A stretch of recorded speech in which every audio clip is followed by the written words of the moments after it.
Akiamũkĩra ũteithio wa taũru cia ũtheru kuuma kũrĩ rũhonge rwa mbirarũ rwa bũrũri wa Amerika, mwandĩki mũkarũ ministry-inĩ ya gĩthomo Julius Joan augĩte ũteithio ũyũ nĩ ũkũnyita itemi harĩ gũtigĩrĩra ikĩro cia gĩthomo cia mwana wa kairĩtu itinatirũka, kuona airĩtu aingĩ nĩ macũngagĩrĩrio gũtĩra thukuru nĩ kwaga njĩra nginyanĩru cia gwĩbacĩrĩra hĩndĩ ya kahinda ka mweri. The DOD has this year donated to the Ministry of Education over 2 million packets of sanitary towels. Rĩrĩ ti rita rĩa mbere rũhonge rũrũ kũheana ũteithio ta ũyũ, kuona mwaka mũhetũku nĩ maheanĩte ũteithio ũngĩ ũkĩrongorerio arutwo thukuru-inĩ cia sekondari na mũthingi na makĩria arĩa mareka igeranio nene cia bũrũri. That is going to be distributed to our schools and is going to be used by all our candidates, both in primary and secondary during their exams. We hope that this donation of sanitary pads can help young women in school have less to worry about so they can concentrate on their studies in the upcoming exams.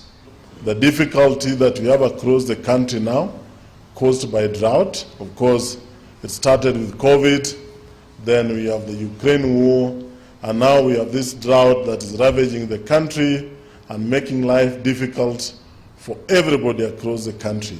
And therefore, this kind of donation would not have come at a better time to go and help our girls so that during their examinations, they are at peace with themselves. Hakĩrĩ ũguo nĩ magathĩrĩirie matacũkia ma bũrũri wa Kenya harĩ ũmenyereri wa airĩtu hĩndĩ ya kahinda ka mweri na makĩria kweheria igoti rĩa taũru cia ũtheru hamwe na tabarĩra cia ũheani wa taũru ici. Without access to sanitary pads, many girls have difficulty attending school when they menstruate. Over time, those who repeatedly skip school are more likely to eventually drop out. But this does not have to be the reality for the girls in Kenya.